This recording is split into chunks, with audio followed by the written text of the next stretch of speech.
एक लड़की जैसे ही अपने घर से बाहर निकलती है तो गली के अंदर एक फेरी वाला डोल रहा था और उस फेरी वाले लड़के को देखकर वह लड़की अपना दिल दे बैठती है। अब उसके बाद वह उससे शादी करती है। शादी के बाद उन लोगों का तलाक होता है और तलाक के 15 साल बाद वो लोग एक शादी में मिलते हैं और एक दूसरे को देखकर रोने लगते हैं। आखिर क्या कहानी थी, किस वजह से उन लोगों का तलाक हुआ और क्यों वो लोग एक दूसरे को देखकर उस शादी में रोने लगे, पूरी सच्चाई जानने के लिए वीडियो को अंत तक जरूर देखें। नमस्कार दोस्तों, मेरा नाम है जीतू सौरौत। आप लोग देख रहे हो ब्रेन डिमांड चैनल। वीडियो को ज़्यादा से ज़्यादा शेयर करें और पेज को फॉलो करना ना भूलें। आज की ये घटना उत्तर प्रदेश के रामपुर से निकल कर आ रही है।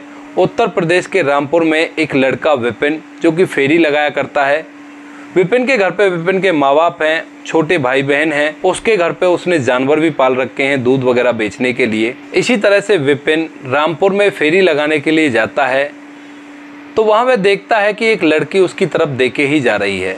विपिन भी उस लड़की की तरफ देखता है और आंखों ही आंखों में दोनों को एक दूसरे से प्यार हो जाता है। अब दोस्तों, प्यार होने के बाद अगले दिन भी विपिन उसी गली में जाता है और वह लड़की भी उसका इंतज़ार कर रही थी और दूसरे दिन भी वो दोनों एक दूसरे को इसी तरह से देखते रहते हैं। अब इसके बाद तीसरे दिन भी विपिन उसी गली में जाता है और इस बार विपिन उस लड़की से पूछ ही लेता है। मौका देखकर जब कोई नहीं था तो वह कहता है कि तुम मेरी तरफ इस तरह से क्यों देखती हो। तो लड़की कहती है, मैं बस इसी बात का इंतज़ार कर रही थी कि कब तुम मुझसे पूछो और कब मैं तुम्हें बताऊं कि मैं तुम्हें अपना दिल दे बैठी हूं। इधर जो विपिन है, मन ही मन वह भी उससे प्यार किया करता था, लेकिन वो कहता है कि मैं कहाँ और तुम कहाँ। लेकिन वो लड़की कहती है कि मैं तुमसे प्यार करती हूँ, मुझे नहीं फ़र्क पड़ता कि तुम क्या करते हो और क्या तुम्हारा काम है। विपिन इस बात को सुनकर मुस्कुराकर वहाँ से चल देता है। अगला दिन होता है। अगले दिन फिर विपिन उसी गली में आता है और इस बार वे दोनों एक दूसरे से बहुत सारी बातें करते हैं। जो लड़की है वह कहती है कि अब मैं तुमसे अलग नहीं रह सकती, अब मुझे तुमसे शादी करनी है। इधर विपिन भी राज़ी हो जाता है और वो कहता है कि ठीक है, शादी करनी है तो कर लेंगे। एक दिन तय किया जाता है और उस दिन श्रेया अपने घर से भागकर विपिन के पास आ जाती है बताई हुई जगह पर और वो लोग कोर्ट के अंदर जाकर कोर्ट मैरिज कर लेते हैं। अब कोर्ट मैरिज हो गई थी। इस बात का जब श्रेया के घर वालों को पता चलता है तो वो लोग बहुत गुस्सा होते हैं, लेकिन बच्चों ने कोर्ट मैरिज कर ली थी तो माँ बाप इसमें कर भी क्या सकते थे। अब वो सोचते हैं कि चलो ठीक है, लड़की ने अपनी पसंद से लड़के को सिलेक्ट किया है और उससे शादी की है तो अब इन दोनों की रीति रिवाज से शादी करा देते हैं। वो लोग उनको बुलाते हैं और एक मंदिर के अंदर रीति रिवाज से उन दोनों की शादी करा दी जाती है। अब श्रेया दुल्हन बनकर विपिन के घर जाती है। विपिन का घर एक गाँव के अंदर था, उसने जानवर भी पाले हुए थे और छोटा सा घर था। श्रेया जैसे ही उसके घर जाती है तो उसका मन ठिनक जाता है। वो सोचती है कि मैं ये कहाँ आकर फंस गई, लेकिन अब वो कहे भी तो किससे क्या कहे, क्योंकि उसने खुद ने विपिन को पसंद किया था तो अब वो किसी से कह भी क्या सकती है। अब विपिन श्रेया से कहता है कि श्रेया, ये मेरा घर है। उसे पूरा घर दिखाता है, जानवरों के बारे में बताता है कि भाई ये जानवर हैं और इनका काम तुम्हें ही संभालना पड़ेगा। घर को तुम संभालोगी और बाहर से पैसा मैं कमाऊँगा। श्रेया जो कि चुपचाप खड़ी सारा कुछ देख रही थी और वो चुप ही रह जाती है। दूसरे दिन सुबह होती है और सुबह विपिन उठकर अपने जानवरों को चारा डालने के बाद श्रेया से कहता है कि अब तुम इनका ख्याल रखना और मैं जा रहा हूँ फेरी लगाने के लिए। विपिन अपनी साइकिल को लेकर जो सामान वो बेचा करता था उसको भर के और फेरी लगाने के लिए निकल जाता है।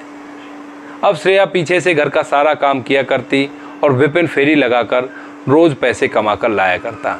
इसी तरह से उनके दिन बीत रहे थे।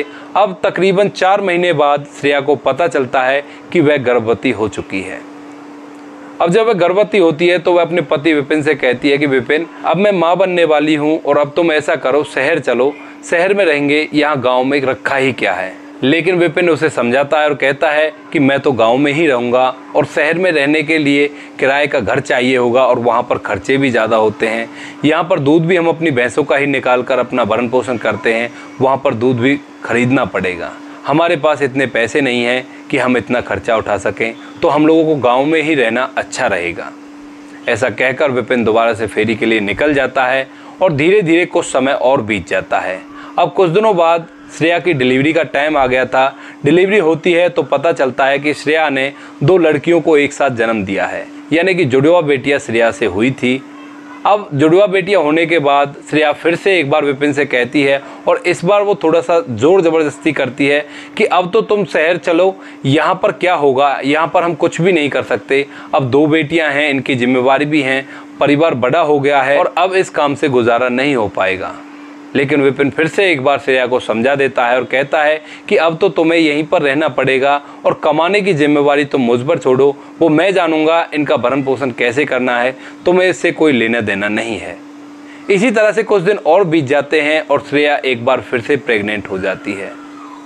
उसके कुछ दिनों बाद डिलीवरी होती है और डिलीवरी में इस बार 2 बच्चों को फिर से श्रेया ने जन्म दिया था। इस बार एक लड़की थी और एक लड़का था। अब दोस्तों श्रेया एक बार फिर से अपने पति से बात करती है और उससे कहती है कि अब तो हमारे 4 बच्चे हो चुके हैं, अब इनका भरण पोषण के लिए तुम्हें शहर में चलना होगा, वहाँ पर मैं भी तुम्हारे साथ कुछ काम कर लिया करूँगी और इनका अच्छी तरह से गुजारा हो जाएगा। लेकिन विपिन अपनी पत्नी श्रेया से साफ साफ मना कर देता है। वो उससे कहता है कि मेरे बूढ़े माँ बाप हैं, मैं इनको छोड़कर ऐसे शहर में नहीं जा सकता। अब श्रेया इस बात से नाराज़ हो जाती है और वो उसे फोर्स करने लगती है कि तुम्हें मेरे साथ शहर चलना होगा। विपिन कह देता है अगर तुम्हें जाना है तो तुम जा सकती हो, मैं तुम्हें नहीं रोकूंगा। इसके बाद श्रेया वहाँ से शहर में अपने मायके चली जाती है और वहाँ पर रहकर विपिन को तलाक दे देती है। दोनों का तलाक हो जाता है और तलाक में ये तय होता है कि जो एक लड़की है सबसे छोटी वाली, वो तो अपनी माँ के पास रहेगी, बाकी 2 लड़कियां और वो लड़का विपिन के पास रहेंगे। अब दोनों अलग अलग हो जाते हैं। विपिन के साथ 2 लड़कियां और एक लड़का था और श्रेया के साथ एक लड़की थी। इसी तरह से दिन बीतते रहते हैं और तकरीबन 15 साल बीत जाते हैं। अब 15 साल बाद विपिन के पास एक निमंत्रण आता है एक शादी का, तो विपिन अपने बच्चों को लेकर उस शादी समारोह में चला जाता है। वहाँ पर शादी के अंदर बड़ी धूमधाम का माहौल था। विपिन जाता है अपने बच्चों को लेकर, बच्चे खेलने लगते हैं। विपिन वहीं पर एक चेयर लेकर बैठ जाता है। तभी थोड़ी देर बाद श्रेया भी उस शादी के अंदर सज संवर कर आती है और वह देखती है कि उसका पति एक चेयर लेकर अकेला गुमसुम सा बैठा है। उसको देखते ही उसकी आंखों में आंसू आ जाते हैं और वह अपने बीते पलों को सोच सोचकर जोर जोर से रोने लगती है। तभी सभी लोग श्रेया की तरफ देखते हैं कि ये खड़ी खड़ी इस तरह से क्यों रो रही है। तो जब सब लोग उसकी तरफ ध्यान देते हैं तो विपिन का भी ध्यान श्रेया की तरफ चला जाता है और वह देखता है कि अपनी पत्नी को, वो भी 15 साल बाद, और उसे देखकर उसकी भी आंखों में आंसू आ जाते हैं। तभी श्रेया की माँ वहाँ पर आती है और वो देखती है कि उसकी बेटी उसके पति के सामने खड़ी हुई है और ज़ोर ज़ोर से रो रही है। उसके बाद श्रेया की माँ श्रेया को शांत कराने की कोशिश करती है और कहती है कि बेटी पहले तो चुप हो जाओ, क्या बात हुई। लेकिन श्रेया कुछ कहने की हालत में नहीं थी, बस वो रोती ही जा रही थी। शादी में आए हुए कुछ लोगों को तो पता था कि ये कुछ दिनों पहले पति पत्नी थे, लेकिन इनका तलाक हो चुका है, और जिन लोगों को नहीं पता था वो लोग उन्हें बता देते हैं। अब जो लोग शादी में आए थे वो विपिन के पास एक और कुर्सी डाल देते हैं और श्रेया की माँ से कहते हैं कि यहाँ पर बैठा दीजिए। तो श्रेया की माँ श्रेया को वहाँ पर बैठा देती है और इसके बाद श्रेया की माँ वहाँ से चली जाती है। अब थोड़ी देर बाद श्रेया शांत होती है और दोनों में वार्तालाप होते हैं। विपिन कहता है कि श्रेया कैसी हो, इधर श्रेया कहती है कि विपिन तुम सुनाओ कैसे हो। वहाँ पर वो थोड़ी बहुत बातें करते हैं और पुराने पलों को याद करते हैं और दोनों अपनी पुरानी बातों को सोच सोच करके भावुक हो जाते हैं। इसके बाद शादी समारोह खत्म हो जाता है और विपिन और श्रेया एक दूसरे का नंबर एक्सचेंज कर लेते हैं। विपिन अपने बच्चों के साथ अपने घर चला जाता है।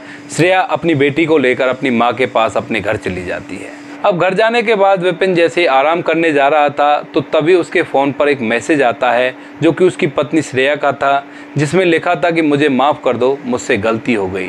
इसके बाद विपिन अपना फ़ोन उठाता है और अपनी पत्नी श्रेया के पास फ़ोन करता है और उससे पूछता है कि क्या हुआ, तुम इतनी परेशान क्यों हो। तो यहाँ पर श्रेया कहती है कि मैंने अपने 15 साल बेमतलब की ही गवा दिए, अब मैं तुमसे दूर नहीं रह सकती। मैंने जब तुम्हें शादी में देखा तभी मैंने तय कर लिया था कि अब मुझे तुमसे अलग नहीं रहना है, लेकिन शादी के अंदर मैं तुमसे कुछ बोल नहीं पाई थी और इसी वजह से मैं तुम्हारा फ़ोन नंबर लेकर आई हूँ और अब मुझे तुम्हारे पास ही रहना है। इधर जो विपिन था मानो वह भी उसकी यही बात सुनने के लिए बेकरार हो और इस बात को सुनते ही वो कह देता है कि ये तो बड़ी अच्छी बात है, तुम चाहो तो बेशक रह सकती हो। मैंने कब तुम्हें अपने घर से ज़बरदस्ती निकाला था, तुमने ही जिद की थी कि मुझे शहर में रहना है, तुम्हें तो काम करना पड़ रहा था, इस वजह से तुम यहाँ से चली गई थी। उसके बाद श्रेया एक बार फिर से माफ़ी मांगती है और कहती है कि कल तुम मुझे लेने के लिए आ जाओ। अगले दिन सुबह होती है। सुबह विपिन तैयार होकर और श्रेया के घर जाता है और वहाँ से श्रेया को अपने साथ ले आता है। श्रेया की बेटी और विपिन दोनों दोबारा से विपिन के घर आ जाते हैं और वहाँ जाकर जो 3 और भाई बहन थे उसकी लड़की के, वो उनके साथ बड़ी अच्छी तरह से घुल मिल जाती है और खेलने लगती है। उन बच्चों को खेलता हुआ देखकर दोनों श्रेया और विपिन अपने आप से बहुत नाराज होते हैं। वो सोचते हैं कि इन बच्चों का बचपन हमने किस तरह से छीन लिया। 15 साल बाद ये बच्चे अपने भाई बहनों से मिल रहे हैं। इस लड़की को पता भी नहीं था इसका कोई भाई भी है, इसकी कोई बहन भी है, इसका कोई पिता भी है, क्योंकि वो तो बहुत छोटी सी ही घर से चली गई थी। अब दोस्तों इसके बाद श्रेया और विपिन दोनों एक दूसरे के साथ एक वादा करते हैं। वह कहते हैं कि चाहे कुछ भी हो जाए हम दोनों एक दूसरे से अलग नहीं होंगे। हम लोगों ने इन बच्चों के साथ बहुत ज्यादती की है, जो हमने इनका बचपन इस तरह से छीन लिया। इस बेटी को तो अपने पिता का प्यार नहीं मिला और इन बच्चों को इनकी माँ का प्यार नहीं मिला। ऐसा कहकर वो परिवार हंसी खुशी उसी घर के अंदर रहा करता है। अब श्रेया की उम्र लगभग 38 साल है और विपिन की उम्र लगभग 40 साल है और वो लोग उस घर के अंदर आराम से रहा करते हैं।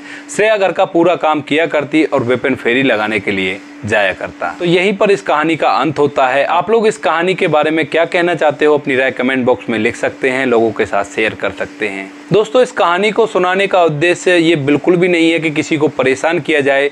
इस कहानी को सुनाने का उद्देश्य केवल यही है कि छोटी मोटी नोकझोंक को लेकर एक दूसरे से अलग नहीं हुआ करते, अपने परिवार को बसाया करते हैं और आगे बढ़ाया करते हैं।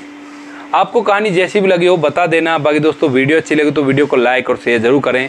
मिलते हैं किसी नेक्स्ट वीडियो में नए टॉपिक के साथ। तब तक के लिए जय हिंद, जय भारत, जय हिंदुस्तान।